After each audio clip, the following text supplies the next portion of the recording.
Hi, I'm Coco Kinsey and welcome to my channel. I want to give full disclosure before we get started that some of the topics discussed in this video, some may find triggering and upsetting. Some of the topics include sex trafficking, sexual abuse, suicidal ideation, race play, and race BDSM. If you're not ready for those topics or for that discussion and conversation, there is no judgment. We are always here when you're ready and completely welcome you with open arms. If you are, I only ask that you remain respectful in the comments and that you add something to the conversation, as this is always a safe space where we learn and grow together. Let's get started. Coco Kinsey back at it with another video, and this one I'm so excited to discuss with you guys because it's a bigger conversation that needs to be had. We have broken down Zeta and Timmy's breakup. We've gone over perspectives. We've gone over additional parties that have been involved, but there's something bigger that has come from that for a bigger discussion. And that I've seen so much everywhere from everybody's comments on my page, on my thread, all over just the internet. And the discussion has been, why would Zeta decide to go on a racist podcast to share her story? These are not my words, these are the words of so many people. And while I've seen some people debate the topic and some people stand firm in their belief of however they feel, I wanted to bring it to my channel so that way we could have some honest conversations that I feel need to be had. Always respectfully and in love, guys. If you don't know who Murad Merali is, he is a YouTube vlogger who does reality TV reviews. He also does, sometimes he'll bring awareness to social justice issues.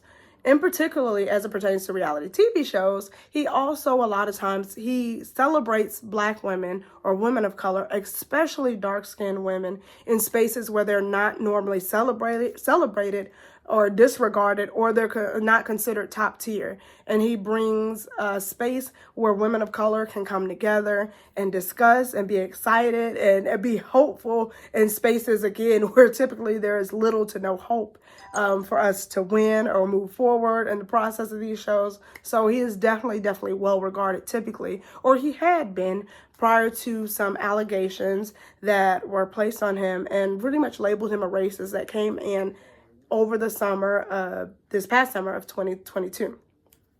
Now, I'll just go and give the backstory for myself. Now, for me, I am an avid supporter of Murad because I just have always loved his commentary. I found him funny. I've loved that he celebrated women that look like me, that look like my mom, that look, in spaces where so often it's just like, we're going to get picked last. Or, the guy, hence all of the things that we've been discussing this past week with guys disregarding or using the woman or just not liking them at all as everybody's discussing their types. He has brought a beautiful space typically that has been where we can have those honest conversations and feel good about it.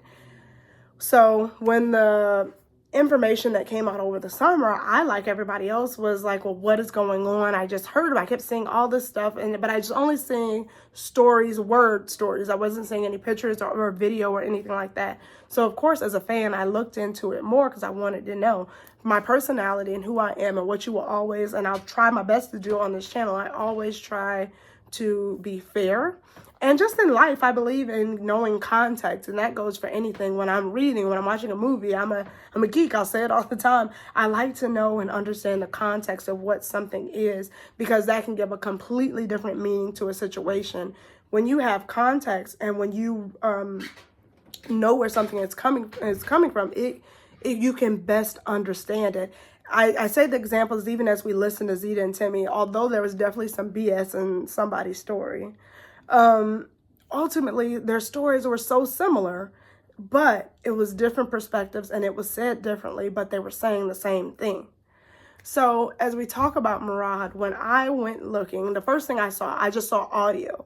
So I just heard audio rather. I didn't see anything. So of course, I'm hearing this and I'm shocked and I'm appalled like everyone else. Like, what in the world? Like, what is this? Now, as we went forward, then I saw the video. So I was able to put a visual with the audio.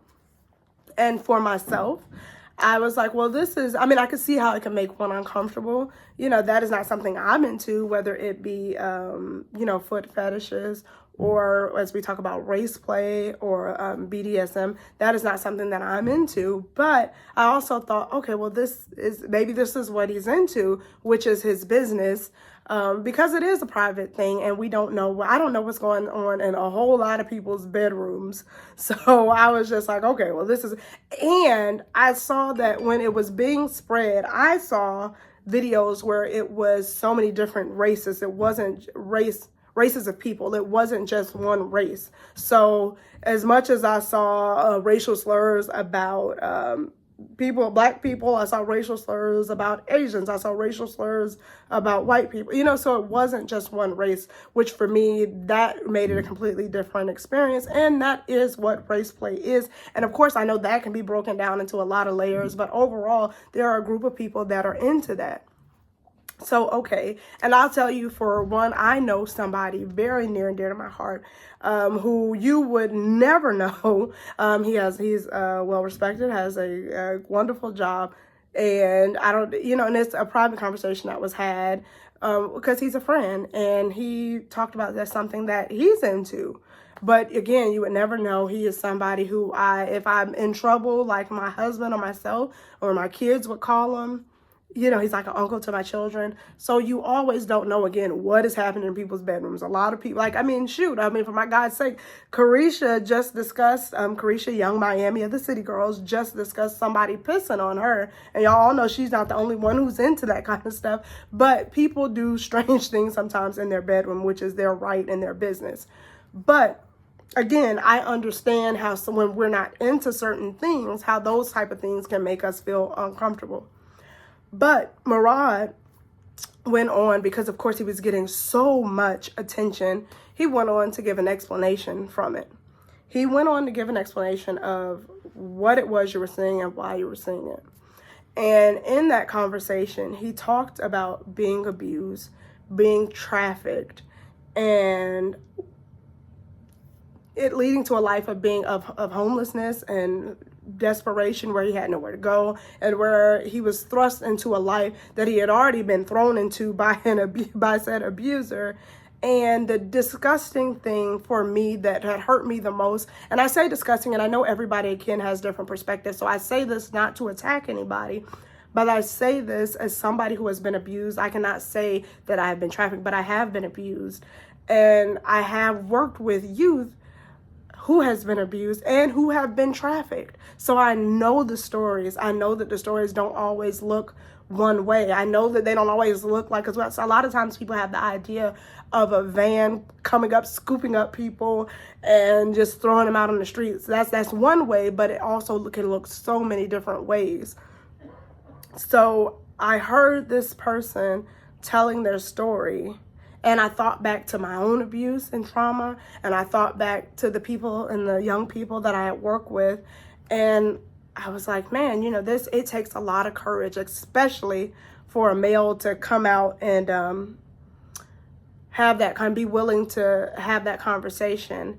And sadly, what I saw, instead of it being a time or using it as an opportunity to jumpstart a conversation, that's desperately needed, especially as it pertains to trafficking, with a special focus on males, I saw it became victim shaming. And that was so absurd to me that I thought at first it was just a small group of people, because I know for myself, and I don't know about anybody's algorithms or things. I don't know if it's because of where I live or because what I've done in the past and helping other people with that, which I can't imagine because that was long ago. But I'm constantly seeing on my news, on the actual, little news from my local area, national news, online, people constantly talk about protecting yourself against sex trafficking, making sure that you're aware of your surroundings. We need to give voices to victims of sex trafficking.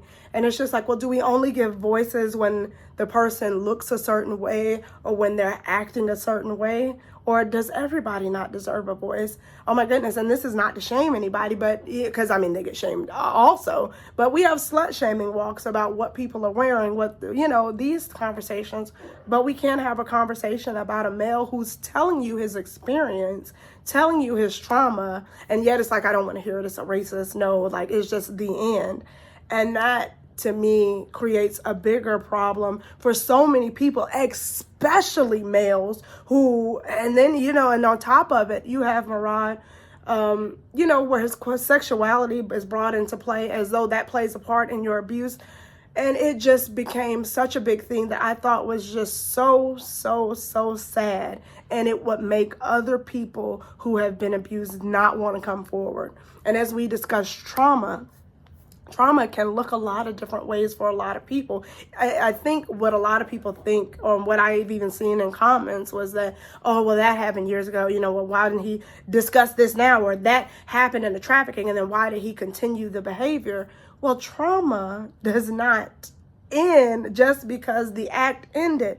Trauma can last with you the rest of your life. You can be dealing with it. And I speak for myself. I will never begin to speak for Murad or anybody else, but I will speak for myself as someone who's been abused years ago as a child, but I struggle still with intimacy. I flinch at different things because that is still something that I'm processing and I'm dealing with, because that trauma is still there. Yes, I've been to therapy. As you can see, I'm an open book. I believe in sharing things, and that's just me, but somebody else might not. Somebody else might never want to be touched, maybe a closed off. Somebody else may become sexually promiscuous. Somebody else may do the very things that their abuser has done to them. And that is where we find ourselves in these constant loops when what we never want to do is not give people the space to feel like they can come forward and that they're going to be shamed, because then we will have young men and young women, or young children, young boys, young girls,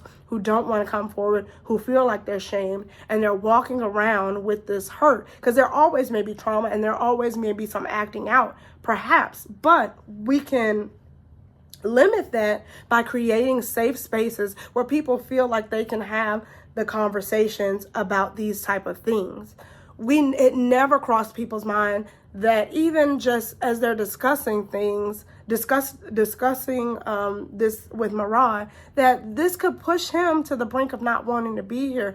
Everybody has mental boundaries. He was attacked and drugged everywhere. And while there was some support, I found it so disappointing just the way that it was done. Even if you thought he was a racist, which it didn't mentally make sense, because for years we've seen these young men who are black men who can't even keep up a relationship with a black woman for 6 months. They can't keep up the lie for 6 months just to get down the road. They can't even make it to a year or 7, 8 months. So it was hard for me to believe that this person has just for years been supporting black women, and all of a sudden now he's a racist. And also, please don't forget that he is, granted, I know that didn't always have to mean something, because we just have seen a couple of black men in recent years as it pertains to this particular reality shows. And we've seen on other reality shows where a lot of women who are color, it's got layers to it. So not saying that, but he is a minority himself. He knows what it's like. He's a minority as it pertains to his sexuality. So in all of this, he knows the plight of what we can all go through. And what does that, give him a pass? No. Doesn't mean that, he can't be, multiple things can exist in one space, because I always say they can. But understanding what we're discussing first, because I think, again, like I said earlier, when we have context, it can completely change the narrative of the story. If someone showed me a video of Murad walking down the street, calling, saying nigga this, nigga that, then maybe, I'd be like, what? He said what? Or, that's why you would, no, I didn't see that. I saw him in intimate acts. So again, whether you want to acknowledge the abuse that he says he's gone through and the trauma, or whether you want to put it to what you saw and label it race play or race BDSM. Again, I know that it can make people feel uncomfortable. First of all, we're not even supposed to see that kind of stuff like that. That is for a group of people, and that is their lane, and that, and they have forums specifically because those are for that group of people that's into that. The same way, like with a lot of other stuff, there are groups and forums for that. But when you see it, do I get, because I don't want to diminish how anybody feels when they see it. It can and it will make you feel uncomfortable, certainly understandable. But again, it is something that is specific to a certain act, not the same as somebody, or for myself speaking, not the same as if he was running down or around or online calling people different names. And if it was a single race that he was only particularly, I'm calling this, I saw multiple videos. I don't know if anyone else did, but there were multiple videos where it was obviously where his story was matching up to what he was saying, was matching up to what we were seeing. And well, I guess what he didn't even, again, probably even feel comfortable fully disclosing, because he didn't even go into that deep. But race play, I encourage anyone to look it up so you can know what it is. Of course, do I understand that there are some people who thrive off that? Because again, it's not as simple as black and white, because it is layered. There are a group of races, and we know, especially people of color, that it goes deep, and people will abuse the person that they hate, and they thrive off it. They have like a sense of power. But there's also a group of people that just like stuff the same way some people may like anal, some people don't. Some people like to suck toes, some people don't. Some people like oral sex, some people don't. Some people will have threesomes, some people won't.